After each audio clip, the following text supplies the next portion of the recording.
Bom, vamos lá então falar sobre o controle de produção em obras e empreendimentos, né? Quais são as características específicas para a construção civil, quando a gente pensa em controle de produção?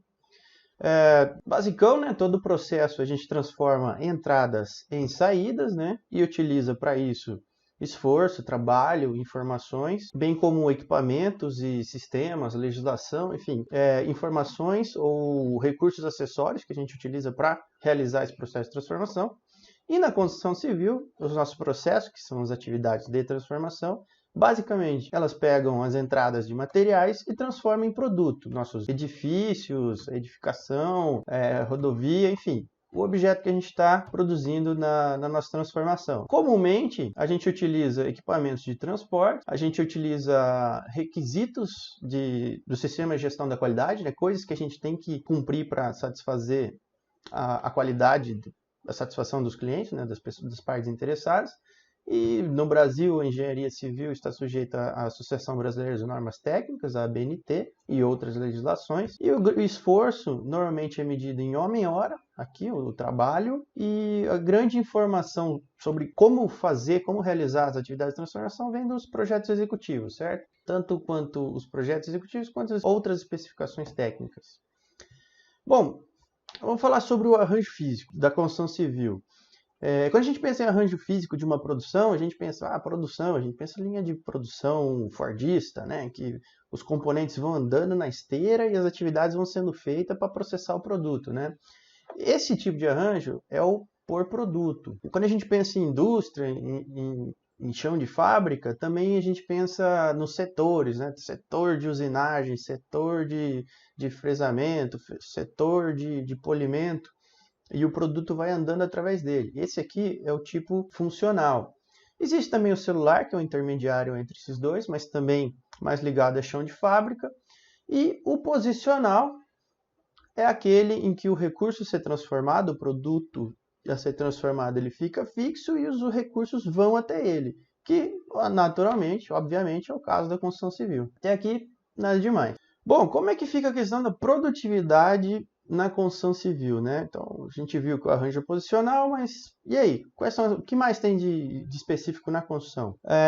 Quando a gente pensa em produção, a gente pensa em produtividade, né? E se a gente observar a métrica mais utilizada para medir produtividade na construção civil é a tal da razão unitária de produção, a RUP, né? Normalmente medida em homem-hora por metro quadrado, né? Então, olha só o comportamento de uma RUP medida dia a dia. Aqui no primeiro dia a gente teve um baixo número de homem-horas por metro quadrado. No segundo dia estourou, saiu até da curva. No terceiro dia melhorou, depois piorou, depois melhorou, depois saiu da curva de novo. Enfim, vai zigue-zagueando, a produção varia bastante na construção civil, normalmente. E por que será que isso acontece?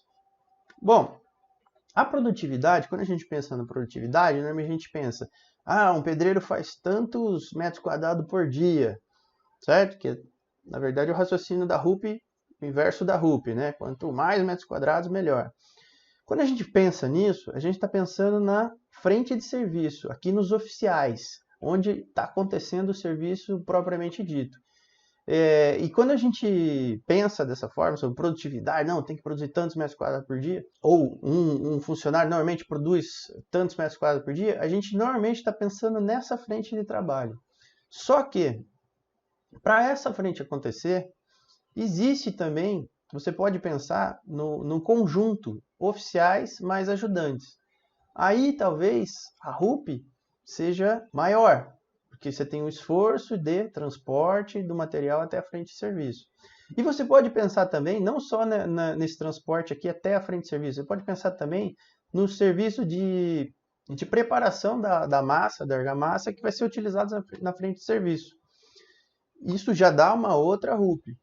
E tem mais, você pode pensar também no componente do transporte vertical para esse material chegar, material e equipamentos chegar até a frente de serviço, até o pavimento que vai ser levado até a frente de serviço. Tem também o transporte horizontal do ponto de estoque até o ponto do elevador. Tem também o descarregamento, quer dizer, são muitas variáveis que estão em jogo.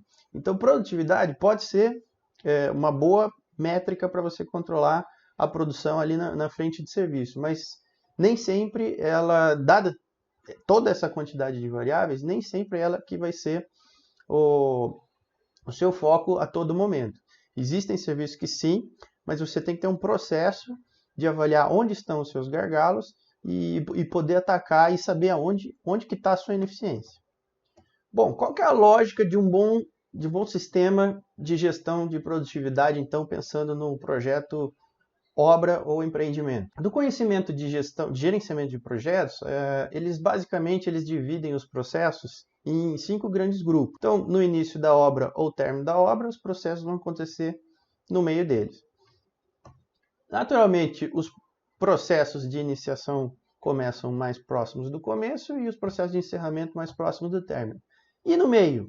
No meio vem o planejamento, que o planejamento nada mais faz do que dizer para cada etapa, para cada pedacinho do meu projeto, do meu empreendimento, da minha obra, qual que é o desempenho esperado, o que é um bom desempenho. Porque se eu seguir logicamente, uma sequência lógica de desempenhos, eu vou atingir o resultado esperado. Eu faço o planejamento e a partir do planejamento eu executo. A execução, então, vai tentar seguir o que foi determinado para o planejamento. Lógico, o planejamento é feito no ar-condicionado, no escritório, ou no escritório da obra, ou seja, no escritório da sede da corporação, da empresa. E na execução, não, é em campo. Então, naturalmente, vão ocorrer desvios. Aliás, se a obra está sem desvios, você provavelmente não está fazendo o monitoramento correto.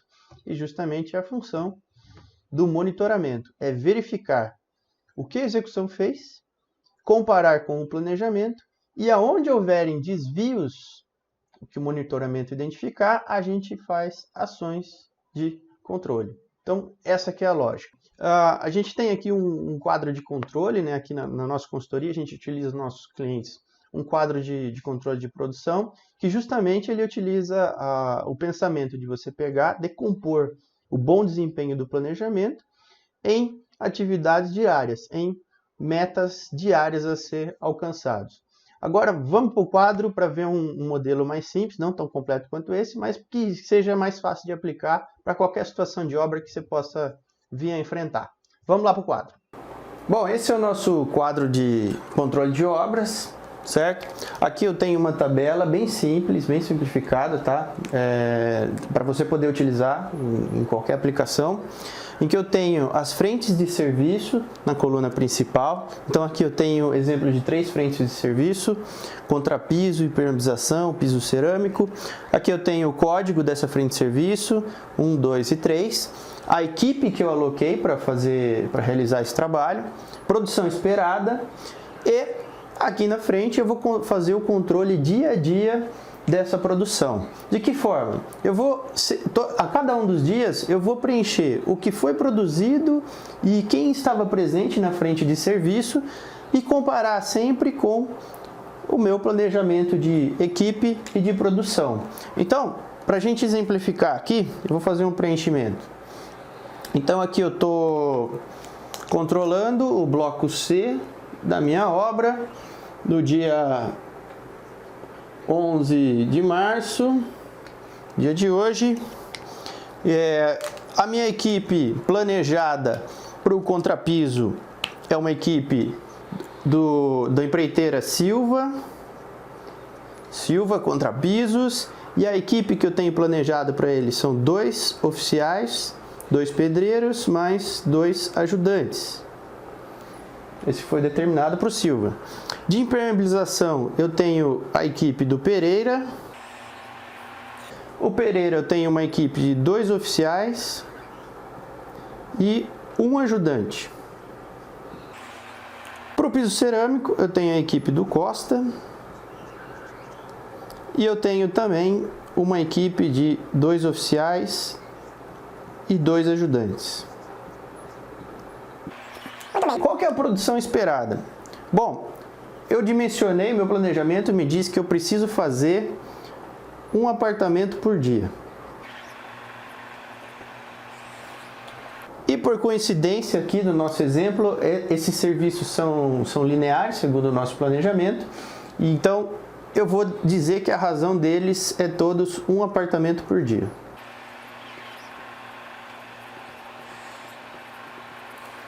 Muito bem.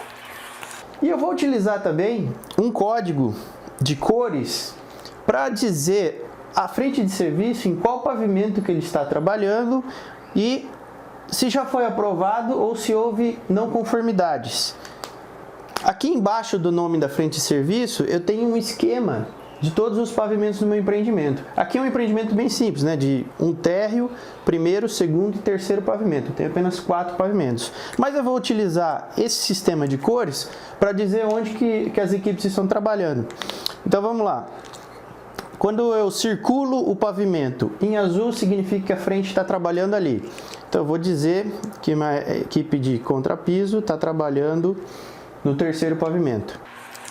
A de impermeabilização está um pouco atrás, está trabalhando no segundo pavimento. E o piso cerâmico já entrou no meu primeiro pavimento. Se o pessoal está no terceiro pavimento, significa que para trás eu posso ter pavimento concluído e aprovado ou não conforme. Eu vou dizer que os nossos pavimentos anteriores estão todos aprovados e em conformidade.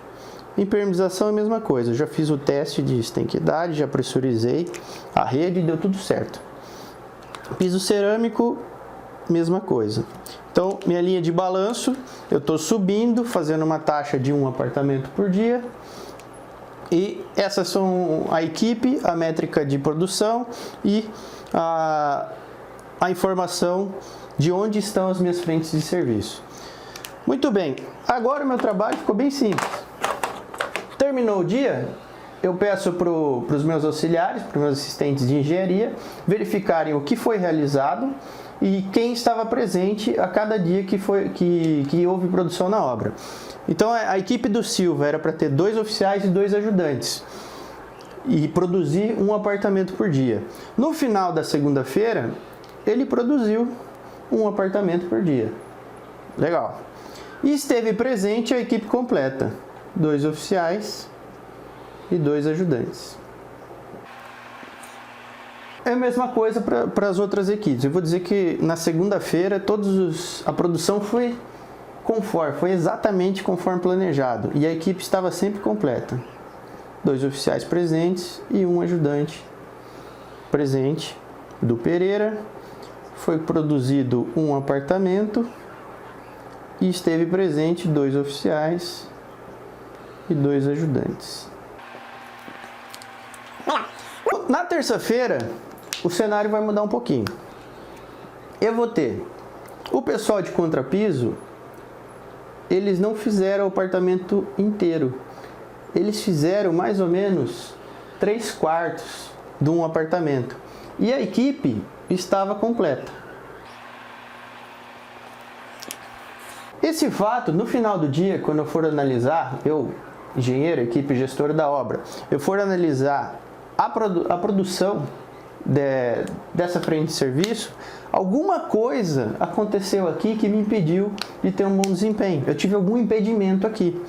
Porque se eu dimensionei o meu fluxo de materiais e de pessoas para produzir um apartamento por dia e eu produzir menos que isso, alguma coisa está errada. Aqui tem uma ineficiência que precisa ser resolvida.